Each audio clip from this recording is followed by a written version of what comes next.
बढ़ती टेक्नोलॉजी के साथ मानव जाति अब अंतरिक्ष में भी अपने पांव पसारते जा रहा है। एक समय पर हम मानव आकाश में उड़ने के बस सपने ही देखा करते थे। हम जब भी किसी चिड़िया को आकाश में उड़ान भरते देखा करते तो हमारे मन में उनकी तरह आसमान में उड़ने की लालसा जाग उठती थी। और यही लालसा एक दिन हवाई जहाज के आविष्कार का कारण बनी, जिसके बाद मानव जाति का वर्षों के आकाश में उड़ने का सपना पूरा हुआ।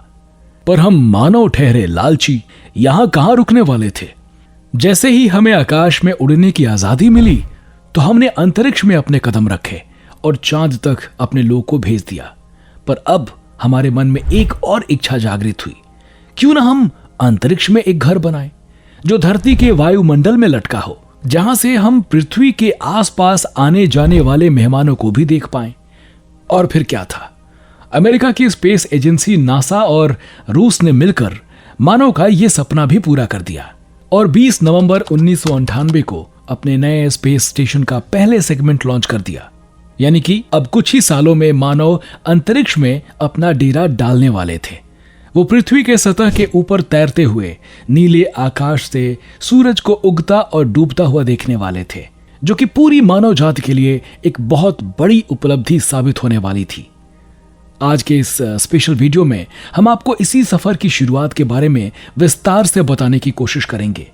हम जानेंगे कि आखिर अंतरिक्ष में लटके हुए इस स्पेस स्टेशन को बनाने की ऐसी कौन सी जरूरत आन पड़ी थी, और साथ ही साथ इसके निर्माण से लेकर परिचालन तक के सफर के बारे में भी जानेंगे। तो आप हमारे साथ इस वीडियो के अंत तक बने रहें, क्योंकि ये वीडियो बहुत ही मजेदार होने वाली है।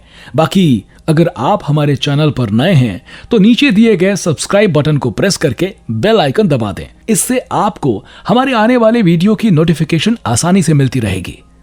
दोस्तों, जरा इमेजिन करके देखिए, आपकी सुबह आपके घर के बजाय अंतरिक्ष के घने अंधेरे के बीच हो, और जब आप अपने खिड़की से बाहर देखें तो आपको एक बहुत बड़ी नीली रंग की बेहद खूबसूरत सी गोलाकार चीज घूमते हुए नजर आए। कितना खूबसूरत नजारा होगा ना। वैसे हम भी क्या बोल रहे हैं, जब हम अंतरिक्ष में होंगे तो वो सुबह शाम थोड़े ना होगा, वहां तो बस वक्त थम सा जाता है। ऐसा ही कुछ आज इंटरनेशनल स्पेस स्टेशन में रहने वाले एस्ट्रोनॉट्स रोज अनुभव करते हैं। पर आखिर ये स्पेस स्टेशन की शुरुआत कैसे हुई थी, चलिए पहले इसे जानते हैं। दोस्तों, इतने विशाल अंतरिक्ष में स्पेस स्टेशन बनाने का साइंटिस्ट का बस एक ही मकसद था, अंतरिक्ष में होने वाली घटनाओं को पास से देखना, ताकि उन्हें उन पर रिसर्च करने में सहूलियत मिले। इसके साथ साथ स्पेस में रहकर साइंटिस्ट को इस बात का पता लगता है कि आखिर अंतरिक्ष में लंबे समय तक रहने के बाद आखिर एक इंसान में क्या क्या बदलाव देखने को मिलते हैं, जो उन्हें फ्यूचर स्पेस मिशन को अकम्प्लिश करने में काफी मददगार साबित होते हैं। दोस्तों, इंटरनेशनल स्पेस स्टेशन के बनने के तार साल 1973 से जुड़े हैं, जब नासा ने अपना एक स्पेस स्टेशन स्काई लैब अंतरिक्ष के अंदर लॉन्च किया। पर इस स्पेस स्टेशन को ज्यादा सफलता नहीं मिल पाई। यहाँ शुरुआत में तो कुछ एस्ट्रोनॉट रहे, पर उनके आने के बाद ये खाली ही रहा, और इसी वजह से ये धीरे धीरे पृथ्वी के वायुमंडल की तरफ बढ़ने लगा और साल 1983 में पृथ्वी के वायुमंडल में घुसते ही जलकर भस्म हो गया। इसके बाद 1984 में अमेरिकी राष्ट्रपति ने एक और मुहिम छेड़ी, एक नया और शानदार स्पेस स्टेशन बनाने का। इसका नाम भी सोच लिया गया, पर आपको जान के हंसी आएगी, ये कभी बन ही नहीं पाया, क्योंकि इसमें लगने वाली इन्वेस्टमेंट काफी ज्यादा थी, जिसके कारण ये अकेले एक देश की बस की बात नहीं थी। पर चूंकि ये स्टेशन हमारे अर्थ के ऑर्बिट में स्थित थी, इसलिए इस प्रोजेक्ट को सक्सेसफुल बनाने के लिए कई देशों को इससे जुड़ने के लिए इन्विटेशन भेजा गया, ताकि जो पैसों की जरूरत इसे बनाने में लगने वाली थी उसे पूरा किया जा सके। इस निमंत्रण के बाद उस समय के दो सुपर पावर अमेरिका और रूस के बीच इस इंटरनेशनल स्पेस स्टेशन पर कुछ बात बनी, और साल 1983 में रूस ने इस प्रोजेक्ट पर अपनी हामी भर दी। इसके बाद और भी 13 देश इस प्रोजेक्ट से जुड़े, जिनमें Japan, Canada, Belgium, Denmark, France, Italy, Germany, Spain, United kingdom और स्विट्जरलैंड जैसे देश शामिल थे।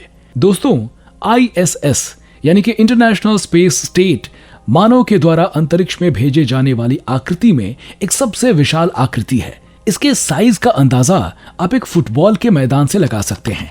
एक फुटबॉल के मैदान का क्षेत्रफल 7,140 मीटर स्क्वायर होता है। वहीं इस स्पेस स्टेशन का अगर हम क्षेत्रफल निकालें तो ये लगभग 8,175 मीटर स्क्वायर के आसपास आएगा। क्योंकि ये स्टेशन हमारे अर्थ के ऑर्बिट में स्थित है, इसलिए ये हमेशा 27,600 किलोमीटर प्रति घंटे की स्पीड से हमारी पृथ्वी का चक्कर लगाते रहता है। 450 टन वजन वाले इस स्पेस स्टेशन के लोकेशन का पता आप नीचे धरती पर बैठे बैठे ही लगा सकते हैं। बस इसके लिए आपको गूगल के सहारे की जरूरत पड़ेगी। वहीं अगर मौसम साफ है और आसमान में कोई बादल नहीं है तो आप इसे अपनी खुली आंखों से भी देख सकते हैं। दोस्तों, अब आपके मन में ये सवाल आ रहा होगा कि आखिर इतनी बड़ी आकृति स्पेस में लेकर कौन गया? तो आपको बता दें, ये स्पेस स्टेशन एक बार में धरती पर तैयार करके अंतरिक्ष में नहीं भेजा गया था, क्योंकि ऐसा करना पॉसिबल ही नहीं है। इसे अलग अलग पार्ट्स में अंतरिक्ष में भेजा गया था और धीरे धीरे इसमें कुछ और पार्ट्स ऐड किए गए थे। ऐसे करने में कई वर्ष का समय लगा था। इसे आप इस तरह से समझ सकते हैं, अगर आप कोई घर बना रहे हैं तो उसे बनाने में कैसे हम एक एक चीजों को जोड़ते हैं और तब जाके वो ढांचे का रूप लेता है। इसी प्रकार ISS के अलग अलग मॉड्यूल्स को इसमें जोड़ा गया था। इसमें सबसे पहला मॉड्यूल 20 नवंबर 1998 को रूस ने लॉन्च किया था और इसका नाम जारिया था। और इसके मात्र 14 दिन बाद ही अमेरिका ने भी अपना एक मॉड्यूल यूनिटी अंतरिक्ष में लॉन्च किया। और इस प्रकार यूनिटी और जारिया ने मिलकर ISS के बुनियादी ढांचे को तैयार किया। इसके बाद इसमें और भी कई मॉड्यूल्स को ऐड किया गया और फाइनली 2 नवंबर 2000 को एस्ट्रोनॉट्स का पहला खेमा यहां रहने आया, या फिर हमारी भाषा में कहें तो इसका गृह प्रवेश हुआ। दोस्तों, ISS अभी भी पूरी तरह तैयार नहीं था। आपको जान के हैरानी होगी, इसे पूरी तरह कंप्लीट करने में कुल 13 साल का समय लगा था।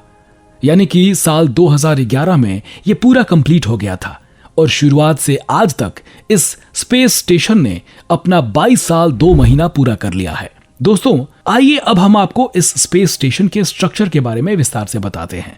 इंटरनेशनल स्पेस स्टेशन के मुख्यतः 2 भाग हैं, जिसमें से एक हिस्सा रूस का है।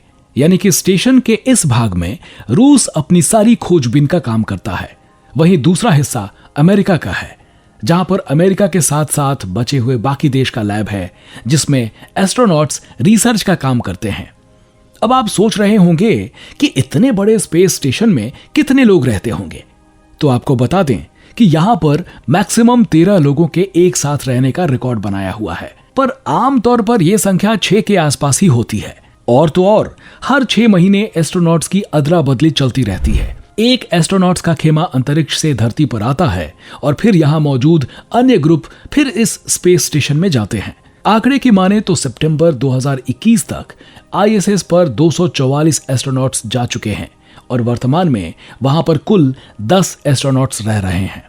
दोस्तों, स्पेस स्टेशन में रहने का अनुभव धरती पर से बिल्कुल अलग होता है। वहां स्पेस स्टेशन के अंदर में धरती पर जैसी ग्रेविटी या फिर गुरुत्वाकर्षण नहीं होता है और इसलिए वहां एस्ट्रोनॉट्स स्पेस स्टेशन के अंदर उड़ते रहते हैं।